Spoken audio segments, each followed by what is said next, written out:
LT grade teacher भर्ती के common subject सामान्य अध्ययन अथवा जनरल स्टडी के आज के अंक में भारतीय इतिहास के आगे के क्वेश्चन लेंगे। चलिए शुरू करते हैं। पहला क्वेश्चन है, गायत्री मंत्र का उल्लेख किस वेद में है? देखिए, इसके पहले के क्वेश्चन पिछले वीडियो में हो चुके थे, तो इस नंबर से क्वेश्चन शुरू किए गए हैं। अगर इसके पहले के क्वेश्चन देखना चाहते हैं तो पिछला वीडियो जाकर के आप देख सकते हैं। गायत्री मंत्र का उल्लेख किस वेद में है? सोचिए और बताइए।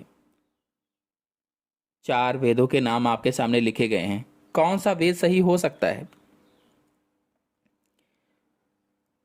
आंसर सही होगा इसमें से सी, ऋग्वेद में गायत्री मंत्र का उल्लेख है। आपको बता दें, यह मंत्र ऋग्वेद के 3 मंडल में 62वें सूक्त के 10वें श्लोक में मिलता है।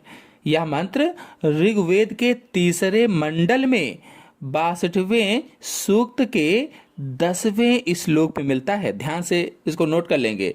और इसे सूर्य देवता सावित्री को समर्पित किया गया है। और यह मंत्र कौन सा है? ओम भूर्भुवः स्वः तत्सवितुर्वरेण्यं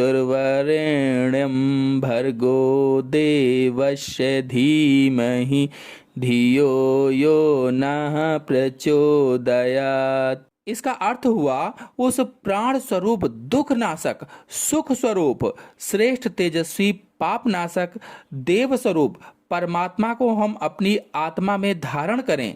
वह परमात्मा हमारी बुद्धि को सन्मार्ग की ओर प्रेरित करे। तो इस तरह से क्वेश्चन हो जाएगा। फिर अगला क्वेश्चन है, ऋग्वैदिक आर्यों की भाषा क्या थी? जो ऋग्वैदिक आर्य थे उनकी भाषा क्या थी, पूछा गया है। सोचिए और बताइए। 4 भाषाओं के नाम यहाँ पर लिखे गए हैं। कौन सी भाषा थी? अगर आप लोगों ने अभी तक वीडियो को लाइक नहीं किया है तो लाइक जरूर कीजिए, अपने सभी दोस्तों में शेयर कर दीजिए, ताकि ज़्यादा से ज़्यादा लोग जुड़ें। और अधिक लोग जुड़ेंगे तो उतना ही अच्छा वीडियो हम आपके लिए ला पाएंगे और अच्छे अच्छे क्वेश्चन ला पाएंगे। ऋग्वैदिक आर्यों की भाषा क्या थी? तो आंसर सही होगा इसमें से भी, संस्कृत थी। संस्कृत। आपको बता दें, ऋग्वैदिक आर्यों की भाषा वैदिक संस्कृत थी और यह संस्कृत का प्राचीनतम रूप है और इसे छंदस भी कहा जाता है। छंदस। यह इंडो यूरोपीय भाषा परिवार की इंडो आर्यन शाखा से संबंधित है।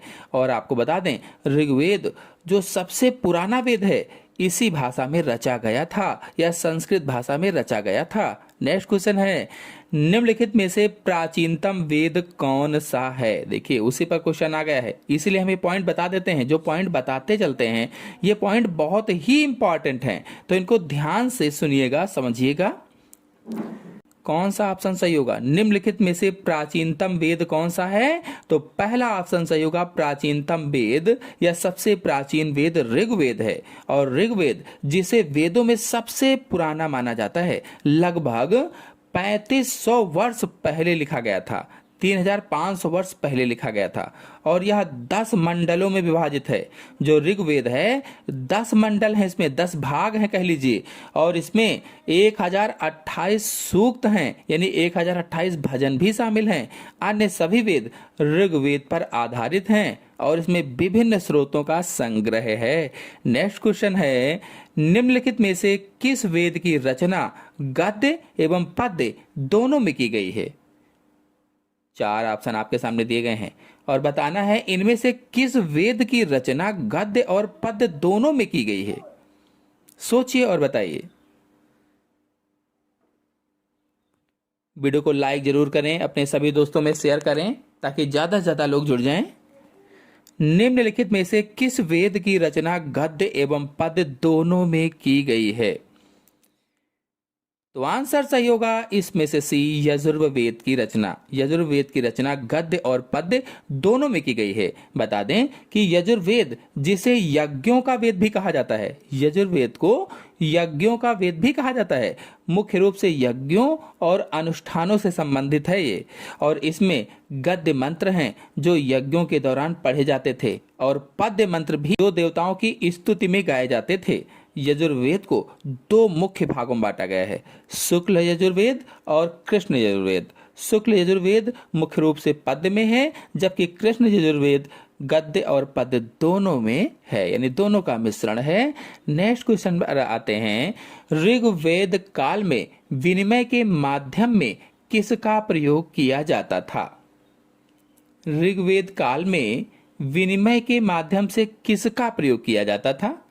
भूमि, मुद्रा, दास, गाय। तो इसका सही उत्तर होगा डी ऑप्शन, गाय। बता दें कि गाय ही विनिमय का प्रमुख साधन थी। ऋग्वैदिक काल में भूमिदान या व्यक्तिगत भू स्वामित्व की धारणा विकसित नहीं हुई थी, इसलिए वैदिक काल के दौरान सिक्कों के बजाय वस्तु विनिमय प्रणाली में पशुओं का उपयोग किया जाता था या गाय का उपयोग किया जाता था। नेक्स्ट क्वेश्चन है, ऋग्वैदिक काल की सबसे प्राचीन राजनीतिक संस्था कौन सी थी? सबसे प्राचीन राजनीतिक संस्था को बताना है कौन सी थी? सभा, समिति, विधत, परिषद। देखिए, इस क्वेश्चन का आंसर आप लोग बताइएगा कि क्या सही होगा। फिलहाल आपको हम दो ऑप्शन देते हैं, आप हमारी पॉइंट को सुनिए जो हम बता रहे हैं, उसमें दोनों ऑप्शन आ जाएंगे, उनमें से कौन सा सही है जरूर बताइएगा। तो सभा श्रेष्ठ लोगों की संस्था थी, समिति आम जन प्रतिनिधि सभा थी, और विदत सबसे प्राचीन संस्था थी। ऋग्वेद में सबसे ज्यादा बार उल्लेख विदत का 122 बार हुआ है। तो आप इसको बताइएगा सभी लोग कमेंट बॉक्स में कि इस क्वेश्चन में कौन सा आंसर सही होगा। सभी लोग अच्छे से रिप्लाई देंगे। चलिए अगले क्वेश्चन पर आते हैं। अगला क्वेश्चन है, सर्वप्रथम सिक्कों पर लेख लिखने का कार्य किसने किया? सिक्कों पर लेख लिखने का कार्य किसने किया था बताना है। चार ऑप्शन आपके सामने दिए गए हैं। गुप्तकालीन शासकों ने, मौर्यकालीन शासकों ने, यवन शासकों ने, उपरोक्त में से कोई नहीं। कौन सा ऑप्शन सही होगा? ऑप्शन सही होगा इसमें से सी, यवन शासकों ने। आपको बता दें कि ये यूनानी शासक थे। जो यवन शासक हैं ये यूनानी शासक थे। इन्हें इंडो ग्रीक शासक भी कहा जाता है, इंडो ग्रीक शासक। नेक्स्ट क्वेश्चन है, गर्तावास के साक्ष्य कहां से मिले हैं? गर्तावास के साक्ष्य कहां से मिले हैं? बुर्जहोम, चेचर, लोथल, रोपड़। सोचिए और बताइए कि कौन सा ऑप्शन सही होगा इसमें से। तो ऑप्शन सही होगा इसमें से पहला, बुर्जहोम से मिले हैं। गर्तावास के साक्ष्य बुर्जहोम यानी कश्मीर से मिले हैं। बता दें कि गड्ढे के नीचे बने घर गर्तावास कहलाते हैं। गड्ढे के नीचे बने घर गर्तावास कहलाते हैं। और बुर्जहोम में 16 गर्तावास पाए गए, 16 गर्तावास जो जमीन में खोदे गए थे, और इनमें उतरने के लिए सीढ़ियां बनाई गई थी, सीढ़ियां। और ये नवपाषाण काल में पाए जाने वाले आवास हैं, नवपाषाण काल में पाए जाने वाले आवास। नेक्स्ट क्वेश्चन है, जुते हुए खेत के साक्ष्य कहां से मिले हैं? जुते हुए खेत के साक्ष्य बताना है कहां से मिले हैं। चलिए सोचिए और बताइए। आंसर सही होगा इसमें से बी, कालीबंगा से मिले हैं। और कालीबंगा राजस्थान में स्थित है। आपको बता दें यह सिंधु घाटी सभ्यता का प्रमुख स्थल है। जो कालीबंगा है ये सिंधु घाटी सभ्यता का प्रमुख स्थल है। कहने का मतलब ये है कि जुते हुए खेत के साक्ष्य जो दुनिया के सबसे पुराने माने जाते हैं, कालीबंगा राजस्थान में मिले हैं। और कालीबंगा सिंधु घाटी सभ्यता का एक प्रमुख स्थल है। और यहाँ से पूर्व हड़प्पा चरण में खेतों की जुताई के प्रमाण भी मिले हैं। आपको बता दें कि कालीबंगा में मिले हुए खेत के साक्ष्य यानी जुते हुए खेत के साक्ष्य हड़प्पा सभ्यता के लोगों द्वारा खेतों की जुताई के लिए लकड़ी के हल का उपयोग करने के संकेत देते हैं। और ऐसा क्यों? क्योंकि खेतों की जुताई के लिए इस्तेमाल किए जाने वाले लकड़ी के हल के अवशेष भी मिले हुए हैं। नेक्स्ट क्वेश्चन है, जिस काल का कोई लिखित विवरण प्राप्त नहीं होता उसे क्या कहते हैं? जिस काल का कोई लिखित विवरण नहीं प्राप्त होता उसे क्या कहा जाता है? सोचिए और बताइए। तो आंसर सही होगा इसमें से डी, प्रागैतिहासिक काल कहते हैं, प्रागैतिहासिक काल। और आपको बता दें कि इस काल को प्रस्तर युग भी कहा जाता है, प्रस्तर युग। आपको बताते चलें कि लिखाई का आविष्कार ना होने के कारण कोई लिखित प्रमाण नहीं था और इतिहास से पहले का युग माना जाता है ये। नेक्स्ट क्वेश्चन है, आर्य भारत में सबसे पहले कहां बसे? चार ऑप्शन आपके सामने दिए गए हैं और आपको बताना है आर्य भारत में सबसे पहले कहां बसे। तो आंसर सही होगा इसमें से पहला, सप्त सिंधु प्रदेश में बसे। सप्त सिंधु प्रदेश में आर्य लोगों की प्रारंभिक निवास स्थान था ये। आर्य लोगों का प्रारंभिक निवास स्थान गंगा व यमुना के बीच का भाग आर्यावर्त कहलाता है। आपको बता दें कि आर्य लोग भारत में सबसे पहले पंजाब क्षेत्र में बसे थे, जिसे सप्त सिंधु क्षेत्र कहा जाता है, जो सिंधु नदी और उसकी सहायक नदियों के आसपास का क्षेत्र है। बाद में वे गंगा घाटी और दक्षिण की ओर विंध्य पर्वत तक फैल गए थे। और आपको बताते चलें, आर्यों के भारत में आगमन और उनके मूल स्थान को लेकर विद्वानों में अलग अलग मत भी थे। नेक्स्ट क्वेश्चन है, ऋग वैदिक काल का सर्वाधिक महत्वपूर्ण देवता कौन था? अग्नि, विष्णु, इंद्र, वरुण। ऋग वैदिक काल का सबसे अधिक महत्वपूर्ण देवता कौन था बताना है, सोचिए और बताइए। तो इसका आंसर सही होगा सी, इंद्र देवता थे। आपको बता दें कि ऋग्वैदिक काल का सबसे महत्वपूर्ण देवता इंद्र था और ऋग्वेद में इंद्र को 250 से अधिक भजनों में समर्पित किया गया है, जो किसी भी अन्य देवता से अधिक हैं। इंद्र को युद्ध और तूफान का देवता माना जाता था और उन्हें आर्यों का रक्षक और नेता माना जाता था। इंद्र के अलावा अग्नि, वरुण और सोम भी ऋग्वैदिक काल के महत्वपूर्ण देवता थे। नेक्स्ट क्वेश्चन है, ऋग्वैदिक में उल्लेखित नदियों में सर्वाधिक पवित्र नदी कौन सी है?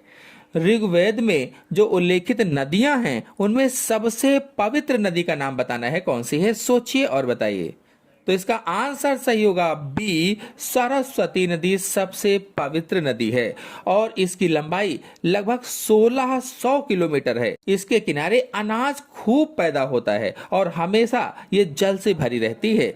मतलब ऋग्वेद में सबसे पवित्र नदी सरस्वती को माना गया है। इसे नदीतमा या नदियों में श्रेष्ठ कहा गया है। नदीतमा यानी नदियों में श्रेष्ठ कहा गया है। ऋग्वेद में सरस्वती नदी का विशेष महत्व है और इसे वेद और वैदिक ज्ञान के विकास का केंद्र माना जाता है। नेक्स्ट क्वेश्चन है, ऋग्वैदिक आर्य किसकी पूजा करते थे? सोचिए और बताइए। ऋग्वैदिक आर्य किसकी पूजा करते थे? गाय की, वृक्ष की, माता की, प्रकृति की? किसकी पूजा करते थे?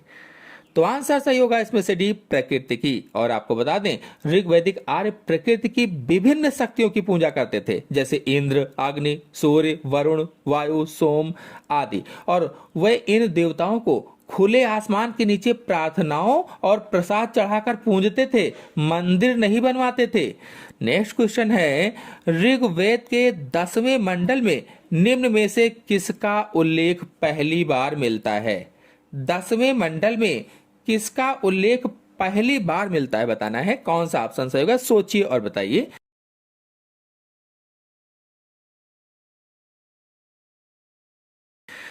तो आंसर सही होगा इसमें से बी, शूद्र का उल्लेख पहली बार मिलता है। आपको बता दें कि ऋग्वेद के 10वें मंडल में पुरुष सूक्त का उल्लेख बार बार मिलता है और इस सूक्त में 4 वर्णों ब्राह्मण, क्षत्रिय, वैश्य और शूद्र की उत्पत्ति का वर्णन है, जो विराट पुरुष के विभिन्न अंगों से मानी जाती है।